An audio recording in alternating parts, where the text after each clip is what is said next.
happened in the parliament. Prime Minister Narendra Modi has issued yet another statement. This is his fourth video on Instagram. Late night message that has been coming in, welcoming the anti-paper leak legislation that has been passed by both houses of parliament. And he calls it as a step towards building trusted and transparent examination system. And in this outreach, the Prime Minister has said that the government has adopted multi-pronged approach to curb examination malpractices.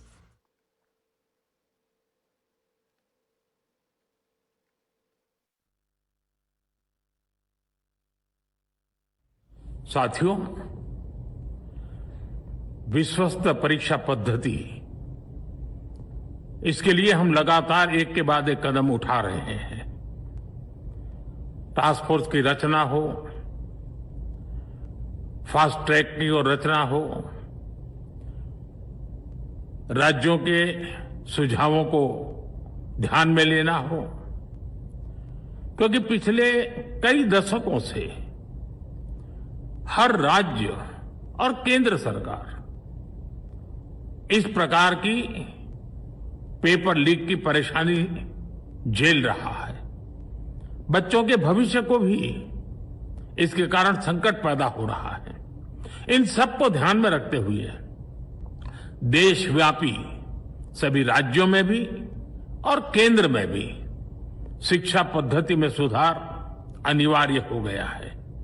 Technology के भरपूर उपयोग की आवश्यकता हो गई है और साथ साथ फिर से कोई पेपर माफिया, पेपर लीक करने वाली गैंग, देश के बच्चों के भविष्य के साथ खिलवाड़ करने वाली गैंग, उनको बख्शा नहीं जाएगा। इसलिए कठोर कानूनों की भी जरूरत है।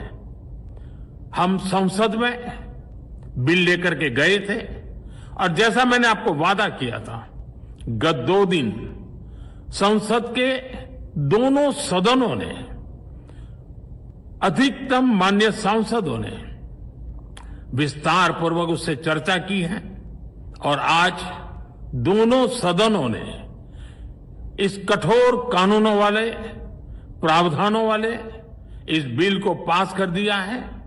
अब विश्वस्त परीक्षा पद्धति की दिशा में जाने में एक महत्वपूर्ण काम पूर्ण हुआ है। काम आगे भी चलता रहेगा। हम ऐसी परिस्थितियों को लंबे समय तक नहीं चलने देंगे। इस विश्वास के But it seems that the opposition is not ready to let go as far as the Jantar Mantar stir and when it comes to injuries to individuals is concerned. They have made it a point that today again they will be holding a protest at Makardwar, so at 10:30 a.m., half an hour before the parliamentary proceedings, and again taking on the Home Minister, questioning his absence, no statement, and also as the opposition, mainly Rahul Gandhi, has been raising his voice saying that it was on the directions and the instructions that came in from the Home Minister where pellet guns were used against unarmed civilians. So Sabyasachi, we are looking at another round of protest on part of the opposition there. Of course, when it comes to the anti-paper leak bill that has now been cleared by both houses of parliament, it awaits the final assent from the President of India before it now turns into a law.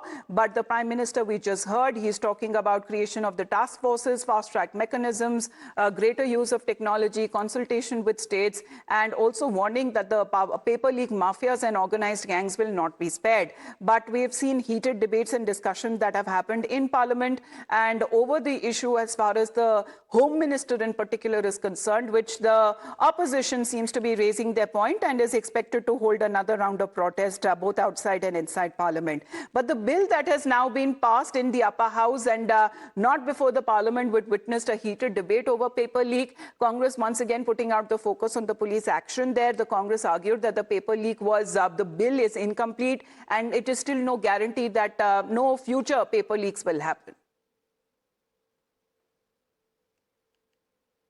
तो हम साफ कहना चाहते हैं कि मंत्रीगण सामान्यता उत्तरदायी हैं, जवाबदेह हैं सदन के प्रति। यही तो कह रहा हूं मैं और यही भारत का संविधान कह रहा है। तो अगर हम कह रहे हैं कि छात्रों पर लाठीचार्ज हुई, छात्रों पर पैलेट फायर हुआ, तो अमित शाह जी आए और जवाब दें। जब से सत्र शुरू हुआ है तब से यह सिवाय इसके कि हाउस को डिसरप्ट किया जाए, हाउस को बाधित किया जाए और हाउस न चलने दिया जाए, इसी में उनका सारा ध्यान है। और इसके साथ साथ मैंने यह भी देखा है कि विपक्ष मुद्दा विहीन है, हमेशा गोल पोस्ट चेंज करना इनकी आदत है। सरकार की तरफ से मैं एक बात स्पष्ट करना चाहता हूं कि आदरणीय मोदी जी के नेतृत्व में चलने वाली सरकार